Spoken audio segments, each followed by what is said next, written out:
COVID-19 ವ್ಯಾಪಕವಾಗಿ ಕರ್ನಾಟಕದಲ್ಲಿ ಹಬ್ಬಿರುವುದರ ಕಾರಣ ಕರ್ನಾಟಕ ರಾಜ್ಯದ 7ನೇ, 8ನೇ, 9ನೇ ತರಗತಿಯ ಪರೀಕ್ಷೆಗಳನ್ನು ಬರೆಯದೆ ಉತ್ತೀರ್ಣಗೊಳಿಸತಕ್ಕಂಥ ಒಂದು ಆದೇಶವನ್ನು ಸಾರ್ವಜನಿಕ ಶಿಕ್ಷಣ ಇಲಾಖೆಯ ಆಯುಕ್ತರು ಇಂದು ದಿನಾಂಕ 2/4/2020 ಹೊರಡಿಸಿರುತ್ತಾರೆ.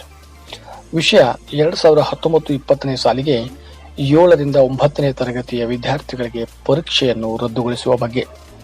ಉಲ್ಲೇಖ: ಈ ಕಚೇರಿಯ ಸುತ್ತೋಲೆಯ ಸಮಸಂಖ್ಯೆ ದಿನಾಂಕ 13/3/2020 ಮತ್ತು 14/3/2020 ಹಾಗೂ 26/3/2020 ನೊವೆಲ್ ಕೊರೋನಾ ವೈರಸ್ನ ಸೋಂಕು ತಡೆಗಟ್ಟುವಿಕೆಯ ಮುಂಜಾಗ್ರತಾ ಕ್ರಮವಾಗಿ 1ರಿಂದ 6ನೇ ತರಗತಿಯ ಎಲ್ಲ ವಿದ್ಯಾರ್ಥಿಗಳಿಗೆ ಪರೀಕ್ಷೆಯನ್ನು ರದ್ದುಪಡಿಸಿದ್ದು, 2019-20ನೇ ಶೈಕ್ಷಣಿಕ ಸಾಲಿನಲ್ಲಿ ವಿದ್ಯಾರ್ಥಿಗಳು FA1, FA2, FA3, FA4 ಮತ್ತು SA1ನಲ್ಲಿ ಗಳಿಸಿರುವ ಅಂಕಗಳ ಆಧಾರದ ಮೇಲೆ ಶ್ರೇಣೀಕೃತ ಫಲಿತಾಂಶವನ್ನು ಪ್ರಕಟಿಸಿ ಮುಂದಿನ ತರಗತಿಗೆ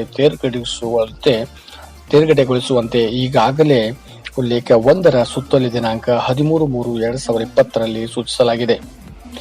ಉಲ್ಲೇಖ 1ರ ಸುತ್ತೋಲೆ ದಿನಾಂಕ 26/3/2020 7ರಿಂದ 9ನೇ ತರಗತಿಯ ವಿದ್ಯಾರ್ಥಿಗಳಿಗೆ ದಿನಾಂಕ 20/4/2020 ಪರೀಕ್ಷಾ ಪೂರ್ವ ಸಿದ್ಧತೆಯ ರಜೆಯನ್ನು ಘೋಷಿಸಿದ್ದು, ಪರೀಕ್ಷಾ ವೇಳಾಪಟ್ಟಿಯನ್ನು ನಂತರದಲ್ಲಿ ಪ್ರಕಟಿಸಲಾಗುವುದು ಎಂದು ಸೂಚಿಸಲಾಗಿತ್ತು.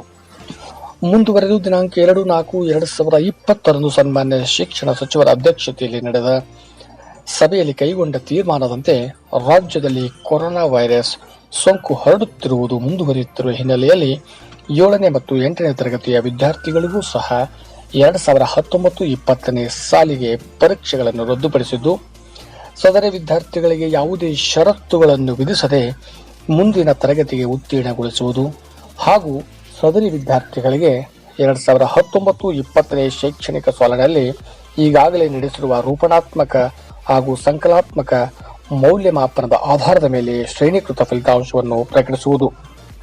9ನೇ ತರಗತಿ ವಿದ್ಯಾರ್ಥಿಗಳನ್ನು ಶಾಲೆಯ ಈಗಾಗಲೇ ನಡೆಸಿರುವ ರೂಪಣಾತ್ಮಕ ಹಾಗೂ ಸಂಕಲಾತ್ಮಕ ಮೌಲ್ಯಮಾಪನದ ಪರೀಕ್ಷೆಗಳ ಮೌಲ್ಯಮಾಪನದ ಆಧಾರದ ಮೇಲೆ ಮುಂದಿನ ತರಗತಿಗೆ ಉತ್ತೀರ್ಣಗೊಳಿಸುವುದು.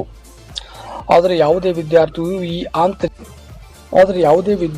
ಈ ಆಂತರಿಕ ಮೌಲ್ಯಮಾಪನದಲ್ಲಿ ಉತ್ತೀರ್ಣರಾಗದೇ ಇದ್ದಲ್ಲಿ ಶಾಲೆಗಳು ಈ ರಜಾ ಅವಧಿಯನ್ನು ಅಂತಹ ವಿದ್ಯಾರ್ಥಿಯ ಕಲಿಕೆಯ ಮಟ್ಟವನ್ನು ಉತ್ತಮಗೊಳಿಸುವ ಪ್ರಯತ್ನಕ್ಕೆ ಬಳಸಿಕೊಳ್ಳುವುದು ಹಾಗೂ ಮುಂದಿನ ಶೈಕ್ಷಣಿಕ ಸಾಲಿನ ಆರಂಭದ ಮುನ್ನ ಸದರಿ ವಿದ್ಯಾರ್ಥಿಗಳಿಗೆ ಆನ್ಲೈನ್ ಅಥವಾ ಆನ್ಲೈನ್ ಮೂಲಕ ಮೌಲ್ಯಾಂಕನ ಪರೀಕ್ಷೆಯನ್ನು ಬರೆಯುವ ಅವಕಾಶವನ್ನು ಒದಗಿಸಿ ಮುಂದಿನ ತರಗತಿಗೆ ಉತ್ತೀರ್ಣಗೊಳಿಸುವ ಬಗ್ಗೆ ಸೂಕ್ತ ನಿರ್ಧಾರ ತೆಗೆದುಕೊಳ್ಳಬೇಕು ಎಂದು ಸಾರ್ವಜನಿಕ ಶಿಕ್ಷಣ ಇಲಾಖೆಯ ಆಯುಕ್ತರು ತಮ್ಮ ಆದೇಶದಲ್ಲಿ ತಿಳಿಸಿರುತ್ತಾರೆ.